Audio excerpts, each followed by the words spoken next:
हर पिंड दा हुंदा है एक बहुत शानदार इतिहास ते चक नंबर 76 गाफ बे दा माजी भी है बड़ा शानदार। एक पिंड दे डॉक्टर ने इस पूरे पिंड नू कर दिता आबाद। चक नंबर 76 गाफ बे दी हिस्ट्री ते माजी की है तुहानू विखालना है अज दे इस प्रोग्राम च जिहदा नाम है लहिंदे पंजाब दे पिंड।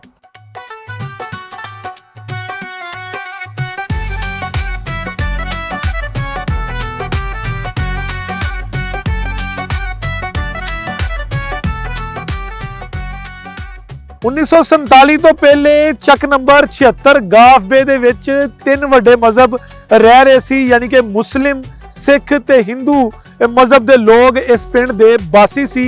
उस तो बाद इस पिंड नू सन 47 तो बाद चढ़दे पंजाब दे मुसलमानां ने आके वसाया। इस पिंड दे विच एक वड्डा गुरुद्वारा भी मौजूद सी जिहड़ा कि सन 47 तो बाद खत्म कर दिता गया। इस तो इलावा इस पिंड दे विच 3 एकड़ दे मुहीत एक हस्पताल भी मौजूद है। उस तो इलावा इस पिंड दे विच होर की है।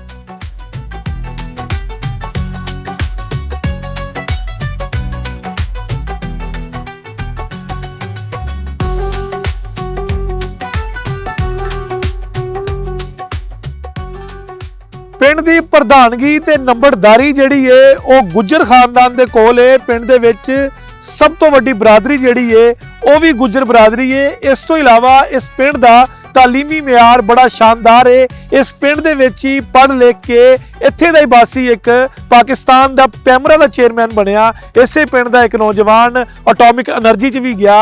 इस पिंड दे नौजवान सरकारी मुलाजमां ते फायज ने।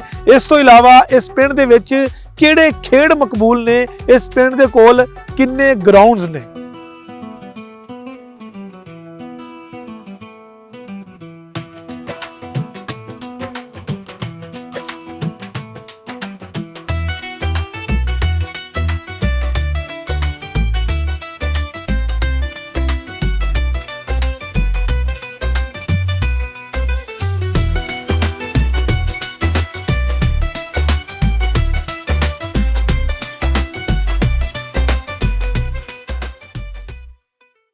मेरा नाम मोहम्मद अकबर है। मैं गुजर फैमिली तो लगा मेरा ये जिला जदों असी इत्थे आबाद होए ना आके उस वेले मेरी उम्र सी सारी 3-4 साल। पिछला मैनूं कोई नहीं पता। इत्थे जो असीं आबाद होए हां ते पिंड छोटा जिहा पिंड सी। अच्छा, ये पिंड दे विच इहदा नाम सी संतोखगढ़। डॉक्टर वाला भी उन्होंने कहते सी, संतोखगढ़ भी कहते। 76 संतोखगढ़ डॉक्टर वाला चौक दे विच एक खूह सी। ये बागां दा पिंड सी। एक आ बाग सी जित्थे असीं बैठे, एक उधर बाग सी, एक उपरे बाग सी, एक सी गुरुद्वारा सिखां दा वो भी बाग सी ते बाकी 4 मोगे ने। डॉक्टर वाला क्यों कहते सी इत्थे इस पिंड दा एक मुंडा डॉक्टर हो गया सिख, जिहड़ी मैं पढ़ी आ हिस्टरी ਉਹਦੀ। वो सिख जिहड़ा हो गया ना वो पढ़ ली डॉक्टरी। उदों डॉक्टर मेरे ख्याल 10 पढ़े होंदे सी। वो डॉक्टरी हो गए। उस वेले साडा जिहड़ा फैसलाबाद है तहसील सी, चंग जिला सी। वो चंग जिले दे विच अंग्रेज को गया जिहड़ा कमिश्नर सी ਜਾਂ DC सी। उन्हें कहा जी मैं एक हस्पताल बनाया। उन्हें देखा मौका, वो 10-11 मुरब्बे दे गया वो सिख नूं। 11 मुरब्बे तू अपना भी खर्चा चल तो हस्पताल भी चला। वो साल बाद तो जमीन तो कोई शाबा नहीं लभी उन्होंने। उन्होंने ज़रायत ही घट सी तो उनको कसारा जिहा होया। एक उत्थे सी पेशावर का पठान बड़ा तहसीलदार। अच्छा, वो तहसीलदार ने कहा ना बड़े ने छोटे नूं इत्थे फैसलाबाद मैनूं कोई जमीन ला दे। वो पेशावर का सी पठान, वो बड़ा तहसील चंग वाला। वो फिर उस सिखा नाल गल हो गई और जमीन वो 11 मुरब्बे 90 लाख दे के चले गया। वो 11 मुरब्बे फिर उन्हें वो हौली हौली उन्हें सिख कढ़ दी हस्पताल की उस रैब चलाते रहे। उसका एक पठान का सी मतलब नहर दे विच चीफ, एक सीगा ਉਹਦਾ पुलिस DIG। उन्होंने फिर ना ये जमीन चलाई। फिर साढ़े जिसे मुसलमान जड़े सी ना ਉਹ ਉਹਨਾਂ ਦੇ ਮਜ਼ਾਰੇ ਹੋ ਗਏ ਜਿਹੜੇ ਪਹਿਲੇ ਮੁਸਲਮਾਨ ਸੀ ਇੱਥੇ। ਉਹ ਉਹਨਾਂ ਨੂੰ ਆਵਾਜ਼ ਕਰਦੇ ਰਹੇ, ਆਪ ਖਾਂਦੇ ਰਹੇ, ਕੁਛ ਨੂੰ ਪਠਾਣਾਂ ਨੂੰ ਦਿੰਦੇ ਰਹੇ। ਬਾਅਦ 'ਚ ਫਿਰ ਨਾ ਜੀ ਉਹ ਪਠਾਨ, ਅਸੀਂ ਇੱਧਰ ਆ ਗਏ ਅਤੇ ਪਠਾਨ ਜਿਹੜੇ ਨਾ ਉੱਦਾਂ ਹੀ ਚਲਾਉਂਦੇ ਰਹੇ। ਬਾਅਦ 'ਚ ਸਾਨੂੰ 58 'ਚ ਅਯੂਬ ਨੇ ਮਾਰਸ਼ਲ ਲਾਈ। ਅਯੂਬ ਨੇ ਫਿਰ ਇੱਕ ਵਨ ਯੂਨਿਟ ਬਣਾਇਆ ਵੀ ਹਰ ਬੰਦੇ ਕੋਲ 12 ਕਿੱਲੇ ਹੋਣ, 12 ਕਿੱਲੇ ਤੋਂ ਵੱਧ ਵੇਚ ਸਕਦਾ, ਘੱਟ ਨਹੀਂ ਵੇਚ ਸਕਦਾ, ਅਤੇ ਹਰ ਕੋ ਮੈਂ 12 ਦੇਣੇ। ਹੁਣ ਆਰਡੀਨੈਂਸ ਤਿਆਰ ਕੀਤਾ। ਉਹ ਪਠਾਨ ਡਰ ਗਏ। ਉਹਨਾਂ ਨੇ ਜੋ ਵੇਚਣੀ ਸ਼ੁਰੂ ਕਰ ਦਿੱਤੀ, ਆਪਣੇ ਧੀਆਂ ਪੁੱਤਰਾਂ ਨੂੰ ਦੇ ਦਿੱਤੀ। ਉਹ ਜੀ ਜਿੱਦਾਂ ਇਹ 1000 ਦਾ ਕਿੱਲਾ, 2000 ਦਾ ਕਿੱਲਾ, ਸਾਰਾ ਉਹ ਸਾਰੇ ਵੇਚ ਕੇ ਚਲੇ ਗਏ। ਇਹਦੇ ਆਲੇ ਦੁਆਲੇ ਜੀ ਇੱਕ ਤਾਂ ਹੈਗਾ ਇੱਥੇ ਭਰਸੀਣ, ਕੀਮਾ, ਇੱਧਰ 75, 79 ਜਾਂ 279 ਅਤੇ 80 ਅਤੇ 77 ਇਹ ਪਿੰਡ ਹੈ।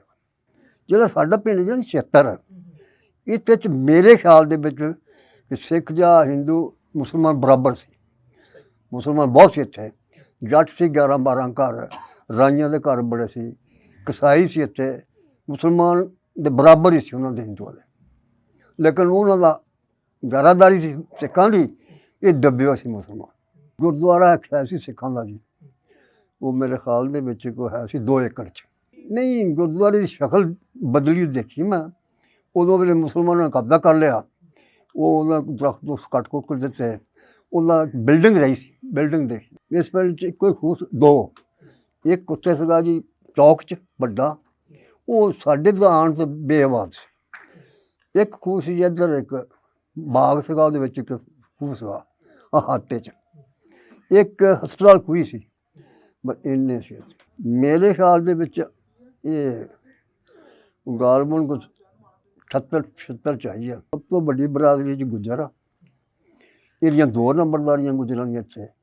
ਉਸ ਤੋਂ ਹਟ ਕੇ ਤੀਸਰੇ ਸਟੇਜ ਰਾਈਆਂ ਦੀ 1 ਨੰਬਰਦਾਰੀ, ਅਤੇ ਬਾਕੀ ਜੱਟ ਕੋਈ ਨਹੀਂ ਇੱਥੇ। ਕਸਾਈ ਹੈਗੇ ਘਰ, ਜ਼ਿਆਦਾ ਗੁੱਜਰ ਆ। ਕੁਛ ਹੁਸ਼ਿਆਰਪੁਰ ਦੇ, ਕੁਛ ਜਲੰਧਰ ਦੇ ਆ, ਅਤੇ ਜਿਹੜੇ ਕਸਾਈ ਅੰਮ੍ਰਿਤਸਰ ਦੇ ਆ ਵਿੱਚ, ਮੈਂ ਇੰਨੇ ਕੀ ਆ। ਅਤੇ ਕੁਛ ਰਾਈ ਜਿਹੜੇ ਹੈਗੇ ਆ ਉਹ ਜਲੰਧਰ ਦੇ ਜ਼ਿਆਦਾ। ਸਾਡੇ ਜੀ 4 ਮੁੱਗੇ ਆ। ਉਹ ਜਿਹੜਾ ਮੈਂ ਜ਼ਿਕਰ ਕੀਤਾ ਸੀ ਨਾ, ਉਹ ਆਪਣਾ ਚੀਫ ਦਾ, ਜਿਹੜੇ 11 ਮੁਰੱਬੇ ਸੀ, ਉਹਨਾਂ ਫਿਰ ਇੱਕ ਆਪਣੇ ਮੋਗਾ ਬਣਾ ਲਿਆ 11 ਮੁਰੱਬੇ ਦਾ, ਕਿਉਂਕਿ ਆਲਣ ਨਾਲ ਸੀ ਚੀਫ ਨਹਿਰ ਦਾ। ਉਹ ਹੁਣ ਸਾਡੇ 4 ਮੁੱਗੇ। ਜਿਹੜੀ ਉੱਥੇ ਸਭ ਤੋਂ ਅੱਛੀ ਫਸਲ ਜ਼ਰਈ ਆਮਦਨੀ ਵਾਲੀ ਉਹ ਕਮਾਲ ਆ, ਅਤੇ ਕਣਕ ਵੀ ਬੀਜਦੇ ਅਸੀਂ। 54-55 ਜ਼ਮੀਨ ਅਤੇ ਹੈ ਬਹੁਤ ਅੱਛੀ, ਇੱਕੋ ਜਿਹੀ ਸਾਰੇ ਪਾਸੇ ਨੂੰ। ਹੁਣ ਜੀ ਜਿਹੜੀ ਆਬਾਦੀ ਹੈ ਨਾ ਸਾਡੀ, ਜਦੋਂ ਪਹਿਲੇ ਅਸੀਂ ਆਏ ਤਾਂ ਬਹੁਤ ਛੋਟਾ ਜਿਹਾ ਪਿੰਡ ਸੀ, ਇਹਨੂੰ ਟੈਂਡਰ ਕੋਈ ਨਹੀਂ ਸੀਗਾ। ਹੁਣ ਉਹ ਪਿੰਡ ਨੂੰ ਨਾ, ਚੂੰਕਿ ਇਹਦੇ ਜ਼ਰਾਏ ਆਮਦਰਫਤ ਅੱਛੇ ਆ, ਸ਼ਹਿਰ ਜਾਣੇ ਆਣੇ ਦੇ, ਅਤੇ ਲੋਕਾਂ ਨੂੰ ਮਜ਼ਦੂਰੀ ਕਰਕੇ ਆਣੇ ਦੇ ਬਾਅਦ ਚੋਰੀ ਤੋਂ ਡਰਦੇ ਸੜਕ ਦੇ ਉੱਤੇ ਆ, ਰਾਤ ਨੂੰ 12 ਵਜੇ ਵੀ ਆ ਜਾਂਦੇ। ਹੁਣ ਜ਼ਿਆਦਾ ਆਬਾਦੀ ਬਹੁਤ ਵੱਧ ਗਈ। ਜ਼ਰਈ ਜ਼ਮੀਨ ਜਿਹੜੀ ਹੈ ਨਾ ਜੀ, ਉਹ ਆਬਾਦੀ 'ਚ ਆ ਗਈ। ਆਲੇ ਦੁਆਲੇ ਜ਼ਮੀਨ ਜਿਹੜੀ ਹੈ ਨਾ ਜ਼ਰਈ, ਉਹ ਆਬਾਦੀ 'ਚ ਲੈ ਲਈ, ਅਤੇ ਪਿੰਡ ਬਹੁਤ ਵੱਡਾ ਹੋ ਗਿਆ। ਡਿਸਪੈਂਸਰੀ ਹੈਗੀ ਹੈ 3 ਏਕੜ 'ਚ। ਉਹ ਡਿਸਪੈਂਸਰੀ ਸੀ ਗੌਰਮੈਂਟ ਦੀ, ਉਹ ਸਿੱਖ ਦੀ ਮੈਂ ਗੱਲ ਕੀਤੀ ਜਿਹਨੇ ਬਣਾਈ ਸੀ ਪਹਿਲੇ। ਚੌਧਰੀ ਨਜ਼ੀਰ ਜਦੋਂ ਹੋਇਆ ਨਾ ਸਾਡਾ MNA ਕੋਸਾਂ ਵਾਲਾ, ਉਹ ਇੱਕ ਗਲਤੀ ਕਰ ਗਿਆ, ਉਹ ਸਾਡੇ ਨਾਲ ਕਰ ਗਿਆ ਜ਼ਿਆਦਤੀ। ਸਾਡਾ ਹਸਪਤਾਲ ਜਿਹੜਾ ਸੀ ਗੌਰਮੈਂਟ ਦਾ ਸੀ, ਇਹਨੂੰ ਪਾ ਗਿਆ ਜ਼ਿਲ੍ਹਾ ਕੌਂਸਲ 'ਚ, ਅਤੇ ਇਹ ਲੈ ਗਿਆ ਉੱਥੇ ਸਤਿਆਣੇ। ਹੁਣ ਜ਼ਿਲ੍ਹਾ ਕੌਂਸਲ ਇੰਨੀਆਂ ਸਹੂਲਤਾਂ ਨਹੀਂ ਜਿੰਨੀਆਂ ਗੌਰਮੈਂਟ ਦੀਆਂ, ਬੇਸਿਕ ਹੈਲਥ ਯੂਨਿਟ ਦੀਆਂ ਸਹੂਲਤਾਂ। ਹੁਣ ਸਾਡੀਆਂ ਉਨੀਆਂ ਸਹੂਲਤਾਂ ਨਹੀਂ ਇੱਥੇ। ਹਸਪਤਾਲ ਚੱਲਦਾ 3 ਏਕੜ 'ਚ, ਬਹੁਤ ਅੱਛਾ ਹਸਪਤਾਲ ਆ, ਲੇਕਿਨ ਉਹ ਜਿਹੜੀਆਂ ਮੈਡੀਸਨ ਨਹੀਂ ਹੋਈ ਜਾਂਦੀ। ਜ਼ਿਲ੍ਹਾ ਕੌਂਸਲ 'ਚ ਆਮਦਨ ਘੱਟ ਹੁੰਦੀ, ਗੌਰਮੈਂਟ ਤਾਂ ਦਿੰਦੀ ਆਪਣੇ ਨੂੰ। ਮਸਜਿਦਾਂ ਜੀ 5 ਮਸਜਿਦਾਂ ਜੀ, ਅਤੇ ਸਕੂਲ ਜਿਹੜੇ ਹੈਗੇ ਆ ਉਹ ਪ੍ਰਾਈਵੇਟ ਬਥੇਰੇ ਆ, ਸਰਕਾਰੀ ਇੱਕੋ ਹੀ ਸਕੂਲ ਆ, 2, ਇੱਕ ਕੁੜੀਆਂ ਦਾ ਇੱਕ ਮੁੰਡਿਆਂ ਦਾ। ਉਹ ਜਦੋਂ ਅਸੀਂ ਆਏ ਨਾ, ਪਹਿਲੇ ਸਕੂਲ ਕੋਈ ਵੀ ਨਹੀਂ ਸੀ, ਪ੍ਰਾਇਮਰੀ ਵੀ ਨਹੀਂ ਸੀ ਇੱਥੇ। ਅਸੀਂ ਬਾਹਰਲੇ ਪਿੰਡਾਂ 'ਚ ਪੜ੍ਹਦੇ ਰਹੇ। ਜਿਹੜੇ ਜੀ ਪਹਿਲੇ ਨੌਜਵਾਨ 2 ਚੰਗੇ ਬੰਦੇ ਹੋਏ ਸਾਡੇ ਪਿੰਡ ਦੇ, ਇੱਕ ਤਾਂ ਹੋਇਆ ਆਪਣਾ ਇਹਦਾ ਚੌਧਰੀ ਰਸ਼ੀਦ ਹੋਇਆ ਜੀ, ਉਹ ਪੈਂਬਰਾ ਦਾ ਚੇਅਰਮੈਨ ਸਾਰੇ ਪਾਕਿਸਤਾਨ ਦਾ। ਅਤੇ ਇੱਕ ਸਾਡਾ ਇੱਕ ਹੋਰ ਗੁੱਜਰ ਸੀ, ਉਹ ਐਟੋਮਿਕ ਐਨਰਜੀ 'ਚ ਹੋਇਆ, ਸਿਕੰਦਰ ਉਹਦਾ ਨਾਂ ਸੀ, ਨੰਬਰਦਾਰੀ ਵੀ ਉਹਦੇ ਕੋਲ ਸੀ। ਤੇ ਬਾਕੀ ਆਪਣਾ ਵਿੱਚ ਕਮਾਣੇ ਲਈ ਹੋਰ ਛੋਟੇ ਛੋਟੇ ਮੁਲਾਜ਼ਮ ਹੈਗੇ ਆ, ਵਾਸਾ 'ਚ ਬਥੇਰੇ ਮੁਲਾਜ਼ਮ। ਅੱਛਾ, ਖੇਡਾਂ ਦੇ ਬਾਰੇ ਦੱਸੋ ਕਿ ਪਿੰਡ 'ਚ ਕੋਈ ਕਬੱਡੀ, ਕੋਈ ਫੁੱਟਬਾਲ, ਕੋਈ ਕ੍ਰਿਕਟ ਦੇ ਬਾਰੇ 'ਚ ਇੰਟਰਸਟ ਹੈ? ਪਿੰਡ ਦੇ ਵਿੱਚ ਇੰਟਰਸਟ ਹੈਗਾ, ਲੇਕਿਨ ਉਹਨਾਂ ਨੂੰ ਗਰਾਊਂਡ ਕੋਈ ਨਹੀਂ। ਉਹ ਮੁੰਡੇ ਵਾਲੀਬਾਲ ਖੇਡਦੇ ਚੰਗਾ, ਪਹਿਲੇ ਵੀ ਚੰਗਾ ਖੇਡਦੇ, ਹਲੇ ਵੀ ਟਰਾਈ ਕਰਦੇ ਆ। ਸਾਡਾ ਇੱਕ ਹਾਕੀ ਦਾ ਮੁੰਡਾ ਸੀ ਚੰਗਾ ਖੇਡਦਾ, ਉਹ ਅੱਜ ਕੱਲ੍ਹ ਇੰਗਲੈਂਡ 'ਚ ਆ, ਉਹਨਾਂ ਨੂੰ ਸਿਖਾਉਂਦਾ। ਉਹ ਬਹੁਤ ਅੱਛਾ ਮੁੰਡਾ ਸੀ। ਉਹ ਪੜ੍ਹਿਆ ਤਾਂ ਥੋੜ੍ਹਾ ਸੀਗਾ, ਲੇਕਿਨ ਉਹ ਟੌਪ 'ਤੇ ਚਲੇ ਗਿਆ ਹਾਕੀ 'ਚ। ਉਹ ਇਸ ਵੇਲੇ ਇੰਗਲੈਂਡ 'ਚ ਉਹਨਾਂ ਦੀਆਂ ਕੁੜੀਆਂ ਨੂੰ ਹਾਕੀ ਸਿਖਾਉਂਦਾ। ਪਿੰਡ ਦਾ ਵੀ ਜੇ ਹੈਗਾ ਕਿ ਜਦੋਂ ਅਸੀਂ ਇੱਥੇ ਆਏ ਨਾ, ਸਕੂਲ ਕੋਈ ਨਹੀਂ ਸੀ, ਨਾ ਕੁੜੀਆਂ ਦਾ ਨਾ ਮੁੰਡਿਆਂ ਦਾ।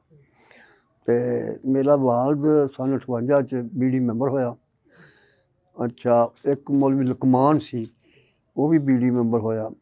ਇੱਕ ਰਾਣੀ ਸੀਗਾ ਅਸਮਾਈਲ, ਉਹ ਬੀਡੀ ਮੈਂਬਰ ਹੋਇਆ। ਇਹਨਾਂ ਨੇ ਫਿਰ ਸਕੂਲ ਮੁੰਡਿਆਂ ਦਾ ਬਣਾਇਆ। ਅੱਜ ਜਦੋਂ ਕੁੜੀਆਂ ਦਾ ਸਕੂਲ ਹੋਇਆ ਨਾ ਇਹ, ਅਤੇ ਨਜ਼ੀਰ ਸਾਡਾ ਚੇਅਰਮੈਨ ਹੋਇਆ। ਅਤੇ ਮੈਂ ਉਹਨਾਂ ਟਰਾਈ ਕੀਤੀ ਕਿ ਜਗ੍ਹਾ ਲਈ ਅਸੀਂ ਇੱਥੇ ਛੇ ਕਰਾਉਣਾ, ਅਤੇ ਸਾਨੂੰ ਕੁੜੀਆਂ ਦਾ ਸਕੂਲ ਬਣਾ ਦੇ। ਉਹ ਉਹਨਾਂ ਅੱਛਾ ਕੀਤਾ, ਕੁੜੀਆਂ ਦਾ ਪ੍ਰਾਇਮਰੀ ਸਕੂਲ ਬਣਾ ਦਿੱਤਾ। ਫਿਰ ਮਿਡਲ, ਹੁਣ ਮੈਟਰਿਕ ਹੈਗਾ। ਇੱਕ ਸਾਡਾ ਹੈਗਾ ਪ੍ਰਾਈਵੇਟ ਕਾਲਜ ਬਣਿਆ ਹੈਗਾ, ਆਸ਼ਾ ਸਦੀਕਾ ਕਾਲਜ, ਉਹ ਵੀ ਚੰਗੀ ਤਰੀਮ ਉੱਥੇ। ਦਰਬਾਰ ਹੈ ਜੀ ਇੱਕ ਬਾਬੇ ਲਾਲ ਸ਼ਾਹ ਦਾ, ਉਹਨੂੰ ਪਿੰਡ ਤੋਂ ਹਟਵਾਂ ਉਹ ਹੈ। ਬਾਬਾ ਲਾਲ ਸ਼ਾਹ ਸੀ, ਇੱਕ ਦਰਵੇਸ਼ ਹੋਇਆ, ਉਹਦਾ ਦਰਬਾਰ ਹੈਗਾ। ਉਹਨੂੰ ਕਾਫੀ ਸਿੰਘ ਸੁਣ ਦੇ ਮੰਨਣ ਵਾਲੇ ਸੀਗੇ। ਇੱਕੋ ਹੀ ਦਰਬਾਰ ਹੋ ਬਸ। ਨਹੀਂ, ਕੋਈ ਨਹੀਂ, ਸਾਡੇ ਕੋਈ ਦੁਸ਼ਮਣੀ ਨਹੀਂ ਕਿਸੇ ਨਾਲ, ਕੋਈ ਸਾਡੀ ਇੱਕ ਦੂਸਰੇ ਨਾਲ ਮੁਖਾਲਫਤ ਨਹੀਂ। ਵੀ ਮਾੜੀਆਂ ਰੰਜਿਸ਼ਾਂ ਛੋਟੀਆਂ ਮੋਟੀਆਂ ਹੁੰਦੀਆਂ, ਲੇਕਿਨ ਫਿਰ ਇਕੱਠੇ ਹੋ ਜਾਂਦੇ।